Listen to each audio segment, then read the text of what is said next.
ప్రపంచంలో Google, Amazon, Microsoft లాంటి కంపెనీల అతిపెద్ద ఆఫీసులు వాళ్ళ సొంత దేశమైన అమెరికాలో లేవు. మన హైదరాబాద్లో ఉన్నాయి. ఒకప్పుడు కేవలం బిర్యానీ, చార్మినార్, ఫార్మా కంపెనీలకే ఫేమస్ అయిన హైదరాబాద్ ఈ రోజు ప్రపంచాన్ని శాసించే రేంజ్ కి ఎలా వెళ్ళిపోయింది?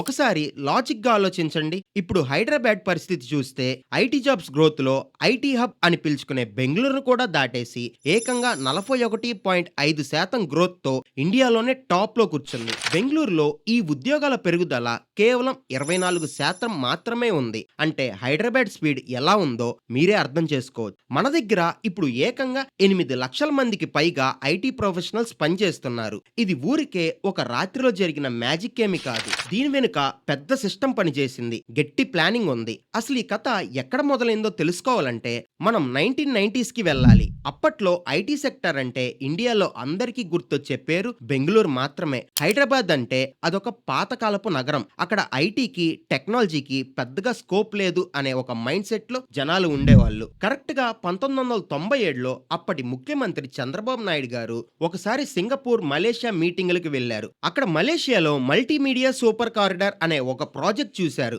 అది చూశాక హైదరాబాద్ లో కూడా అలాంటిది ఒకటి కట్టాలని ఒక విజన్ తో తిరిగి వచ్చారు. వెంటనే ఏకంగా $300 మిలియన్ బడ్జెట్ తో హైటెక్ సిటీ అనే ప్రాజెక్ట్ అనౌన్స్ చేశారు. అప్పట్లో ఆ అనౌన్స్మెంట్ విన్న వాళ్ళంతా షాక్ అయ్యారు. ఎందుకంటే మన దగ్గర అప్పటికి ఆ రేంజ్ ఇన్ఫ్రాస్ట్రక్చర్ లేదు. అసలు ఐటీ కంపెనీలు మన దగ్గరికి వస్తాయో రావో ఎవ్వరికీ తెలియదు. కానీ సిబిఎన్ గారు మాత్రం వెనక్కి తగ్గలేదు. ప్రైవేట్ సెక్టర్ అయిన ఎల్ఎన్టీ, ఇన్ఫోసిటీ, అలాగే గవర్నమెంట్ ఆర్గనైజేషన్ అయిన ఏపీఐఐసి ఈ రెండు కలిసి ఒక అగ్రిమెంట్ తో ఈ హైటెక్ సిటీ పని మొదలు పెట్టాయి. కరెక్ట్ గా నవంబర్ 22, 1998న అప్పటి ప్రైమ్ మినిస్టర్ అయిన అటల్ బిహారీ వాజ్పేయి గారు ఈ హైటెక్ సిటీని ఓపెన్ చేశారు. బిల్డింగ్ అయితే కట్టారు, కానీ అందులో గ్లోబల్ కంపెనీలు రావాలి కదా.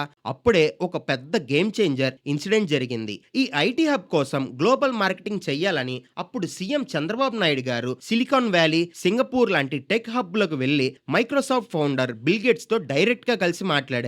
ఆ మీటింగ్ రిజల్ట్ ఏంటంటే 1998లో మైక్రోసాఫ్ట్ వాళ్ళు వాళ్ళ ఫస్ట్ R&D సెంటర్ ని ఇండియాలో స్టార్ట్ చేశారు. ఇంకో షాకింగ్ విషయం ఏంటంటే మైక్రోసాఫ్ట్ వాళ్ళు అమెరికా బయట పెట్టిన ఫస్ట్ ఆఫీస్ అదే. మైక్రోసాఫ్ట్ వాళ్ళు బెంగళూరు వెళ్ళొచ్చు, పూణే వెళ్ళొచ్చు, కానీ హైదరాబాద్ ని సెలెక్ట్ చేసుకున్నారు. ఎందుకంటే వాళ్ళకి కావాల్సిన ఇన్ఫ్రాస్ట్రక్చర్, గవర్నమెంట్ సపోర్ట్ ఇక్కడ దొరికింది. ఆ ఒక్క నిర్ణయం హైదరాబాద్ ఫేట్ మొత్తం మార్చేసింది. అప్పటిదాకా హైదరాబాద్ అంటే పెద్దగా ఐడియా లేని గ్లోబల్ కంపెనీలన్నీ మైక్రోసాఫ్ట్ ఇక్కడికి రాగానే అలర్ట్ అయ్యాయి. హైదరాబాద్ వైపు చూడడం మొదలు పెట్టాయి. ఆ తరువాత మెల్లగా ఈ ఐటీ బూమ్ స్పీడ్ అందుకుంది. స్పెషల్ ఎకనామిక్ జోన్ మోడల్ తీసుకొచ్చి కంపెనీలకు ట్యాక్స్ బెనిఫిట్, ఈజీ రూల్స్ పెట్టడంతో ఇన్వెస్ట్మెంట్లు క్యూ కట్టాయి. 2003లో టీసీఎస్ డెక్కన్ పార్క్ పేరుతో ఏకంగా 11 ఎకరాల్లో $15 బిలియన్ పెట్టుబడితో ఒక పెద్ద క్యాంపస్ స్టార్ట్ చేసింది. ఇక అక్కడి నుంచి హైదరాబాద్ వెనక్కి తిరిగి చూసుకోలేదు. 2004 వచ్చేసరికి cyber pearl, CII Godrej green business centre లాంటి మల్టీ టెనెంట్ పార్కులు వచ్చాయి. 2005 నుంచి 2007 మధ్యలో లక్ష్మీ సైబర్ సిటీ కూడా కంప్లీట్ అయింది. 2008 నాటికి కేవలం ఒక మైండ్ స్పేస్ ఐటీ పార్క్ లోనే ఏకంగా 20,000 మంది పనిచేసే స్థాయికి చేరుకున్నాం. అమెరికా లాంటి దేశాల్లో సిలికాన్ వ్యాలీ ఎలా డెవలప్ అయిందో అచ్చం అలాగే మన దగ్గర సైబరాబాద్ డెవలప్ అయింది. ఈ సైబరాబాద్ ఇప్పుడు 15,000 ఎకరాల్లో విస్తరించి ఉంది. గచ్చిబౌలి, మాదాపూర్, కొండాపూర్, నానక్రామ్ గూడ్ ఇలా ఏ ఏరియా చూసుకున్నా అదొక పెద్ద ఐటీ సామ్రాజ్యంలా మారిపోయింది. ఇదంతా గతం అనుకుంటే ఇప్పుడున్న కరెక్ట్ సిచ్యువేషన్ చూస్తే ఇంకా క్లారిటీ వస్తుంది. 2024-2025 ఫైనాన్షియల్ ఇయర్ లో మన ఐటీ ఎక్స్పోర్ట్స్ వాల్యూ ఎంతో తెలుసా?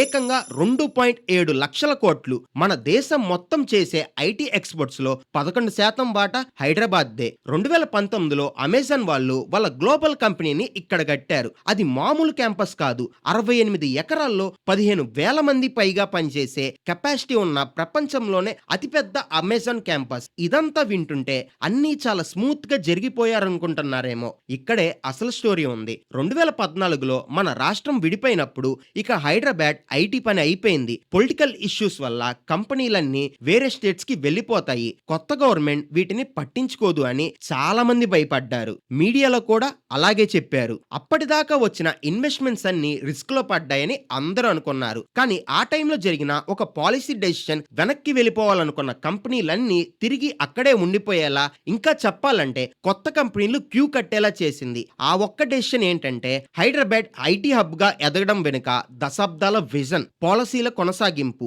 మరియు సరైన ఇన్ఫ్రాస్ట్రక్చర్ ఉన్నాయి. 1998లో హైటెక్ సిటీ నుంచి టీ హబ్ వరకు గవర్నమెంట్ తీసుకున్న నిర్ణయాలు అమెజాన్, మైక్రోసాఫ్ట్ లాంటి గ్లోబల్ కంపెనీలు అట్రాక్ట్ చేశాయి. ఫ్యూచర్ లో ఏఐ, క్లౌడ్ డేటా సెంటర్లు, గ్లోబల్ క్యాపబిలిటీ సెంటర్ల వల్ల హైదరాబాద్ ఇంకా స్పీడ్ గా గ్రో అయ్యే అవకాశం ఉంది. అయితే ఈ హై స్పీడ్ ఎదుగుదల వల్ల ట్రాఫిక్ ఒత్తిడి, రియల్ ఎస్టేట్ ధరలు పెరగడం లాంటి సవాళ్లు కూడా ఎదురవుతున్నాయి. కరెక్ట్ ప్లాన్ తో ముందడుగు వేస్తే యూత్ కు మరింత ఉపాధి లభించడమే కాకుండా టియర్ 2 సిటీస్ కి కూడా ఈ డెవలప్మెంట్ వెళ్తుంది. హైదరాబాద్ సాధించిన ఈ టెక్ విజన్ మీకు ఎలా అనిపించిందో మీ ఒపీనియన్ కింద కమెంట్స్ లో పంచుకోండి. అలాగే మన రియల్ టాక్స్ ఛానల్ ని సబ్స్క్రైబ్ చేసుకోండి. నెక్స్ట్ వీడియోలో కలుద్దాం. Bye bye.